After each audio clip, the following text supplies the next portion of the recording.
Welcome back to the podcast, Holden the Brandy, a wrestling podcast. I'm your host, Mike the Boy Wonder Brandy. In addition to Kevin, Hollywood, Holden being my partner, this is the second episode, a two-parter. In this episode, we discuss independent contractors with wrestlers, AEW, how they're handling a no audience situation like WWE is. And also we finish with going down pretty much WrestleMania's card, which is born WrestleMania being this weekend, as well as favorite wrestler of the moment and your favorite match. Well, me and Kevin's favorite match. Other than that, let's get right down to it.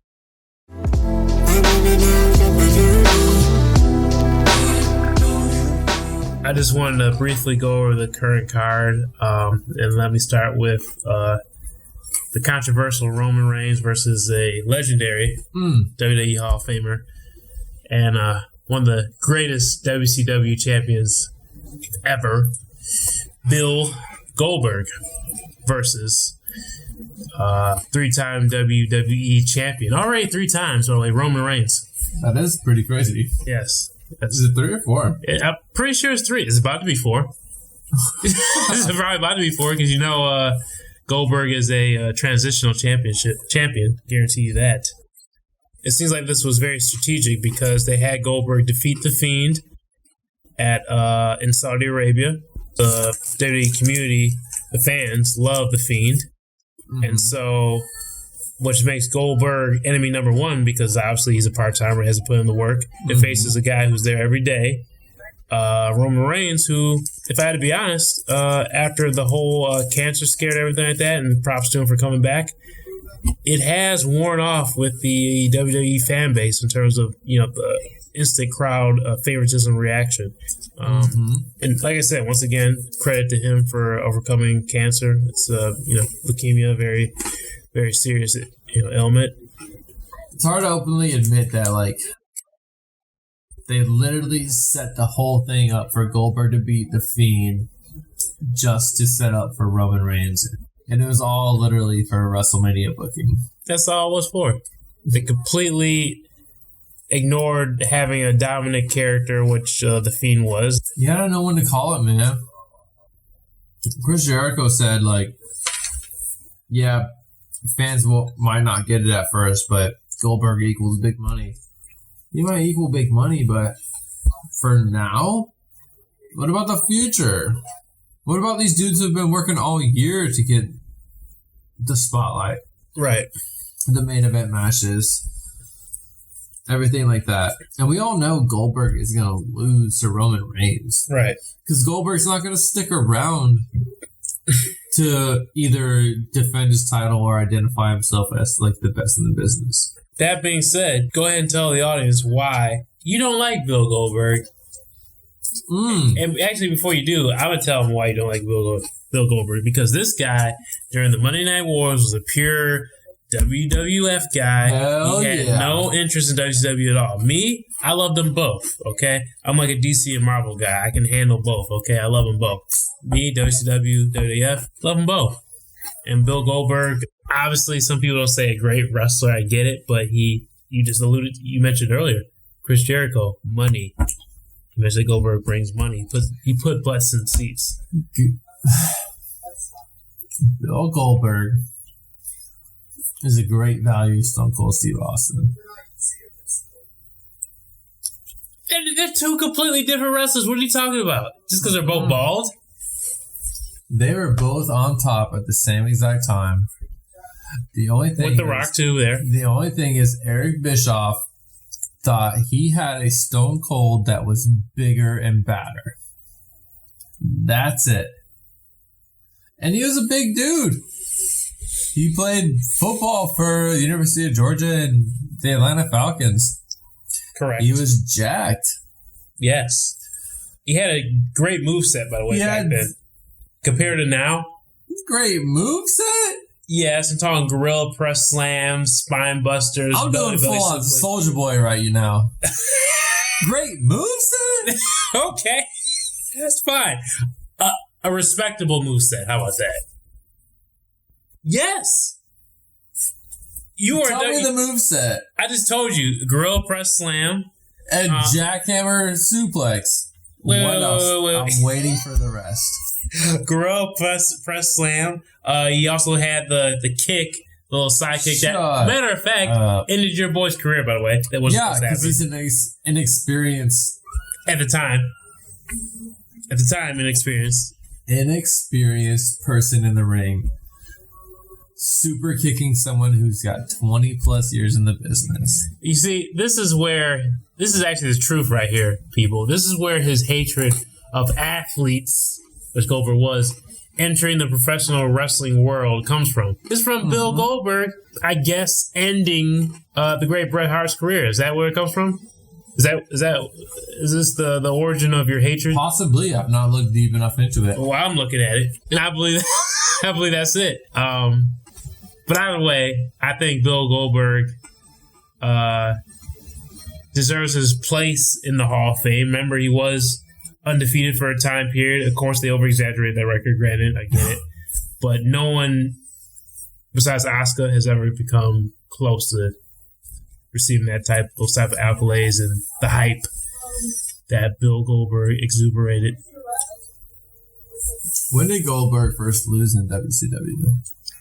It was against Kevin Nash. But Scott Hall came in with the little electric cattle prod. Yeah. Yep, and then that was the record.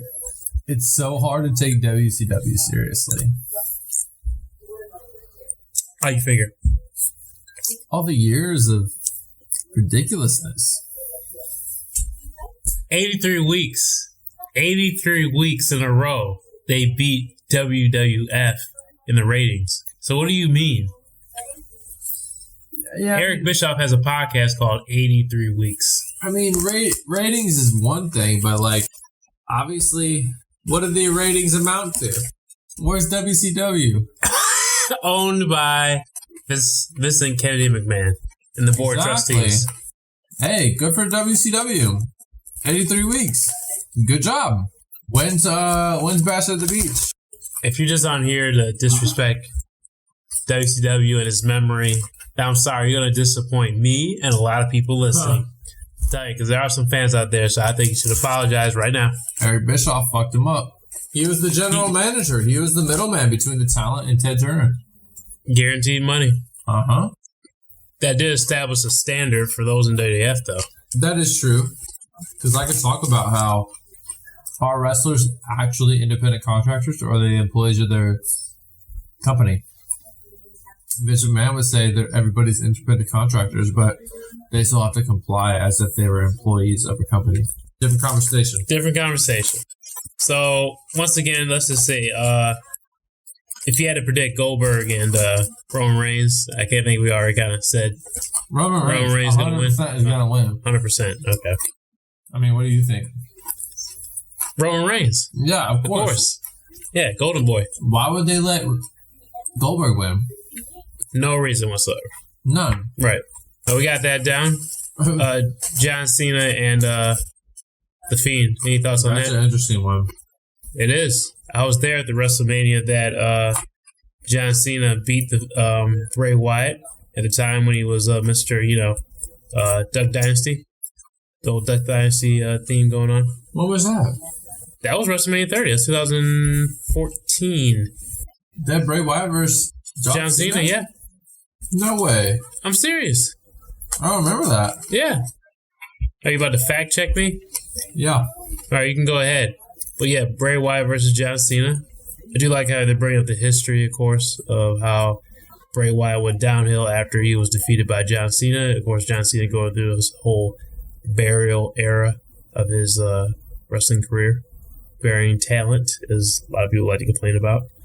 Yeah, I feel at this point, John Cena is transferring over to as a part-timer, so I think he's just done. You mean like this is going to be his last match for a while, or are we just... Yeah, possibly. Maybe till SummerSlam?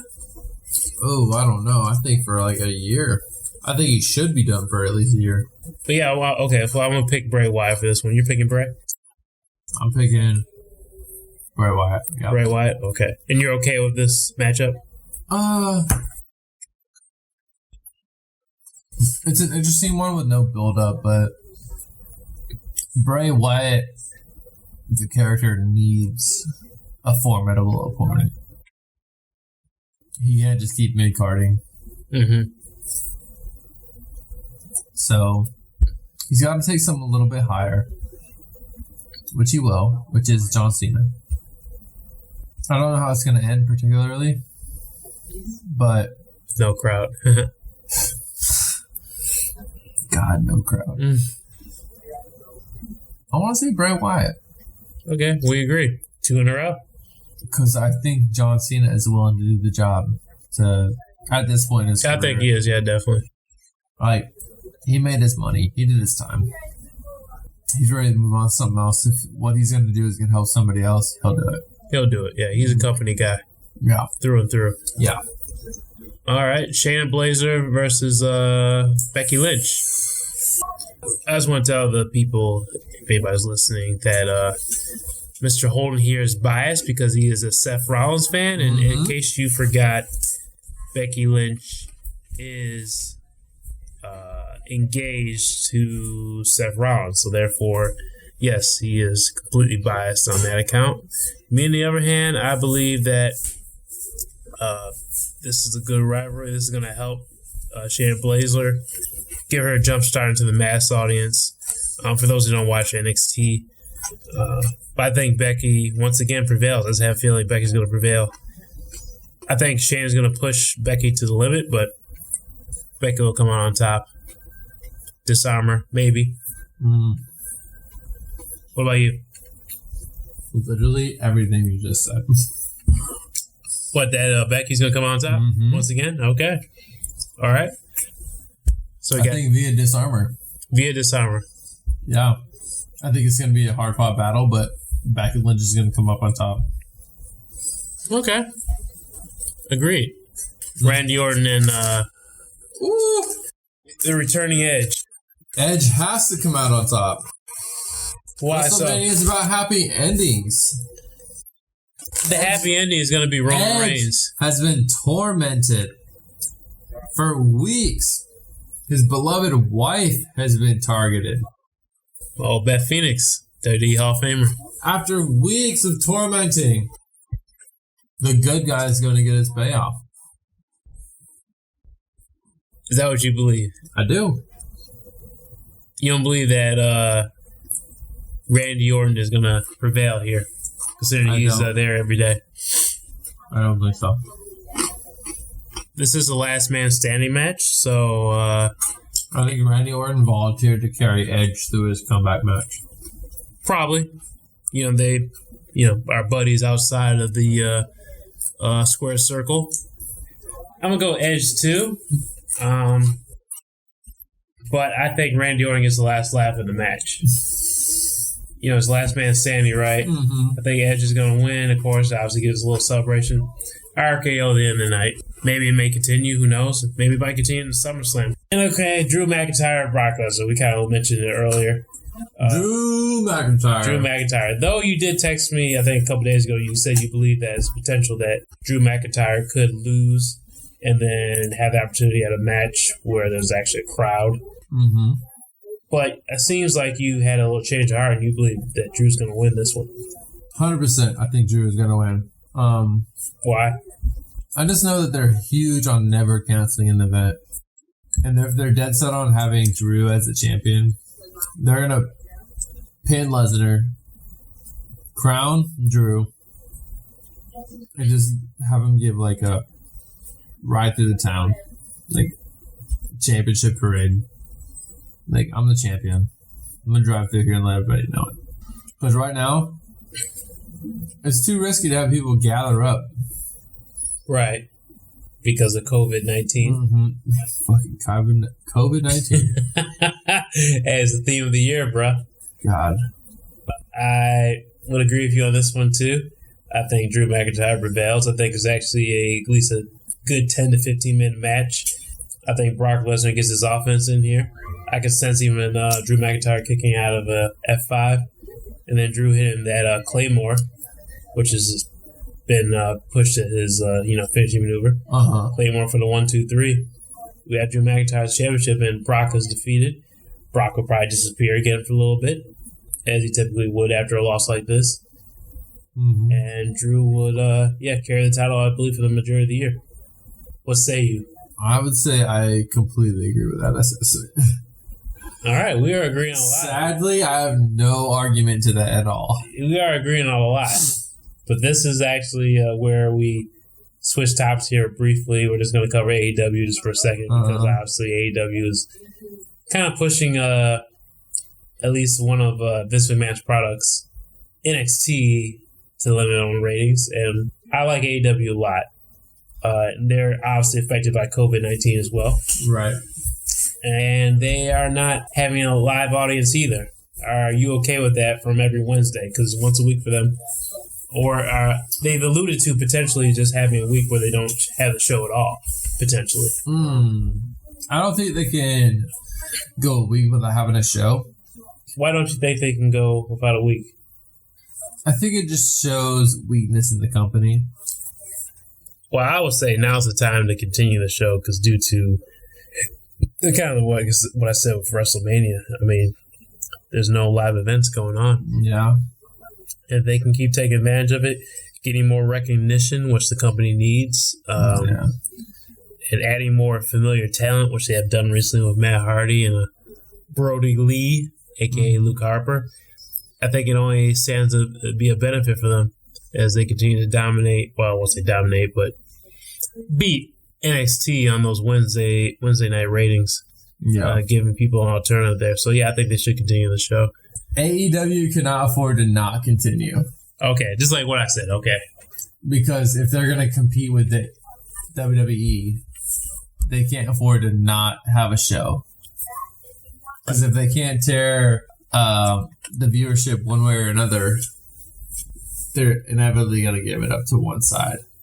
And since they're being so young, if they start showing signs of weakness, they're going to show like signs of no longevity. Are you okay with them bringing in WWE talent like Brody Lee and Matt Hardy? Yeah, because I really view pro wrestling and sports entertainment as independent contractors. Independent contractors develop a shtick. They develop a character for themselves, and each wrestling promotion should be able to buy their shtick, right, and promote it for what they are until it runs out, and the talent wants to go somewhere else or run it into the ground. So let's take the Young Bucks. Like, they're a tag team. Their whole thing is, we're the Young Bucks. We're all about super kicks and spot fests and everything like that. Super kick party. Like, once a particular audience gets tired of it, let's say the AEW audience gets tired of it. Like, okay. Oh my God, every time we see the Young Bucks, they do this fucking spot or they do this, and this. Like, the Road Warriors did it best. Like, when you're on top, leave. Because when you leave when you're on top, you always leave wanting more. You never get tired. Nobody gets... Road Warriors. This guy's pulling back some old school. Nobody gets sick of you. So... Oh, what a rush. Hell yeah. So when the Young Bucks stay with one company, it's like, how many times can you see a fucking super kick? And it's exciting every time. They do it in WWE all the time. You know this more. I complain about it all the time. Yeah, but like, if the Young Bucks went to WWE, they could do the same super kicks, but people are like, oh my God, that's the shit they're known for. Now I'm seeing it in WWE. But if they keep doing super kicks for 3 to 4 or 5 years, everyone's going to be like, well, now this is fucking dumb. But the Usos do it all the time, too. So, I mean, like... But that's not their signature thing. Yeah, I mean, Ziggler... Do Usos have t-shirts that say super kick party on it? Understood. No, they do not. They do not. They do not. Who does? The Young Bucks. The Young Bucks. The Young Bucks. Exactly. So... Man, so I'm going to say something big here. I really feel like all wrestlers should be independent contractors, but WWE is wrong in treating their employees which they don't consider as employees. They're wrong in treating their independent contractors as such because they want them to conform to WWE standards. Right. And let's say there's a well-established clique or a trio or duo. Let's say the Young Bucks. Say the Young Bucks want to be part of WWE. If WWE says, yeah, we like what you got, but you're going to change your name to the Super Kickers. Well, before you continue, there's no way they would change their name just because due to recognition. But I do believe they would make them like, I won't say even push them down to NXT, but definitely make them understand the WWE wrestling way, you know. So the Young Bucks are the Young Bucks everywhere they go except WWE. So if they were to go to New Japan, Kenny Omega 2 probably. Yeah. If they were to go to New Japan would be like, we're hiring the Young Bucks to be the Young Bucks. Right. If they were to go to NWA, the new NWA, they'd be like, we're hiring the Young Bucks to be the Young Bucks. Impact, Ring of Honor again, yeah. If they went to WWE, Vince McMahon and Creative would be like, no, you're the Super Kickers now. Would you really think they would change their name? Like, you really not think to something that's stupid, but they would change their name. Even their tag team name? I don't know. Or they would try to get the rights to their name so they can make money off of them. Right. Which they... Either or. What's they tried to probably do with Matt Hardy and his whole deletion thing, which apparently he owns. So clearly, either or, they were gonna take your money one way or another. So I was like, well, I think every single wrestler should be independent contractors, and to convert them into your own employees, but say that they're not your employees is wrong. Like, case in point, Dolph Ziggler. Yeah. Dolph Ziggler does not have his own character. Dolph Ziggler is whatever WWE wants him to be. As soon as he leaves WWE, let me correct myself. If Dolph Ziggler were to leave WWE right now and go to a rival company, he could not sell himself as Dolph Ziggler because he has nothing unique about him. Right. And the same goes with a lot of different talents. And it sucks because they can't go sell themselves elsewhere without being free of a WWE contract. And to have independent contractors that you lie to, which are actually employees, is fucking wrong. Well, the world changed when Vince McMahon started buying all the wrestling territories and stuff like that. You weren't able to do certain things. You go from here to there and, carry the same name and stuff like that. So he changed the game. But I understand where you're coming from. Will it ever happen? WWE, will they ever conform to something like that? Probably not. I don't think so. I think it's too risky to leave the future of your company into the hands of somebody that's not contractually obligated to your company. Right. That's why you get like hockey, MLB, and NHL tournaments that are unofficial but are sponsored by WWE. Right. Because the letters, the numbers, whatever, are situated in a certain way because WWE paid for them to be that way. But overall, you think, well, one, you already mentioned they should be independent contractors, but also you said that, and you agreed with me, that AEW should continue these shows, at least to get some form recognition, some more fans, some more attention, because, like I said, according to my feed, they've done better than what WWE has done in terms of their lack of audience, live audience. So AEW's got that down. Okay. We're going to conclude here with a quick question, pop quiz. Wrestler off the top of your head, tell me who, tell me why that person, why you like that person, and then tell me your favorite match with that individual, if you can. Oh my gosh. Could be the first one on the top of your head. First one? Could be anybody. It's Bret Hart. Oh, come on. Okay, keep going. I can't It's knock Bret Hart. I hate to say that. Bret Hart really is my favorite wrestler of all time, and he had to freaking take a beating for years to finally gain the opportunity to be a winner in his dad's promotion.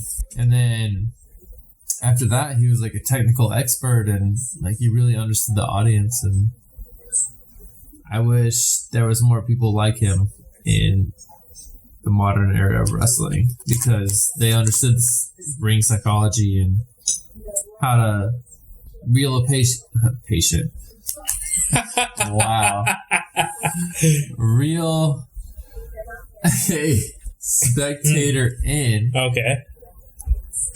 Without having to like explicitly explain it to them. What was the rest of the question? The rest of the question is your favorite match with them. My favorite match with him is definitely it's tied between two. The big two. One's gonna be the Iron Man match, I assume, right? Iron Man match with Shawn Michaels, right. And then the I Quit match with Stone Cold. Really? Oh, really? Okay. I mean, he beat Stone Cold in that, right? That's what Stone Cold had the blood on his face. But I think he outclassed Shawn Michaels right before that. What do you mean? Bret Hart did. Oh, okay. Gotcha. Yeah. Any match they might have had before that. He outclassed Shawn Michaels. Okay. So. Whatever. I'm a Shawn Michaels guy. For me, I'm, obviously I'm a Shawn Michaels guy, but the first person that just literally just came to my head because we were talking about it was Matt Hardy. Matt Hardy. Yeah, that's a good one. Yeah, Matt Hardy just came from WWE released and went to AEW with the whole broken, woken, whatever he is now in AEW, and I dig it, especially when he started with the whole broken thing originally with the final deletion. Yeah, and it was an Impact, and it was trending on YouTube one day, and I saw, because I was never watching Impact at the time, and I was like, what the hell is this? And when I watched it, I thought it was absolutely hilarious. It was entertaining, It was entertaining. It was entertaining. Yeah, you're right. It was something new, so that intrigued me. Obviously, Matt Hardy before that is known more of a tag team specialist, right, with Jeff. Mm-hmm. The Hardy Boys were the greatest tag teams, and just wrestling history, period. Yeah. So, for me, I'm going to pick a match with Jeff. So I'm going TLC 2, which is WrestleMania from 2001? So WrestleMania 17. I had to make sure, WrestleMania 17. That's when the whole spear thing with Edge and everything like that. So that's the match that stands out to me. It's probably my favorite TLC match. But yeah, we're going to conclude there. We talked about a lot today. We covered a lot, especially with WWE and WrestleMania, AEW, COVID-19 affecting both of those companies. We definitely have a lot more to talk about here in the future because we were ready to kill each other here at this table on certain topics and stuff like that. So, we're going to leave you guys with that. So this is Mike Brandy and Hollywood Kevin Holden signing off. Talk to you later. All right, peace.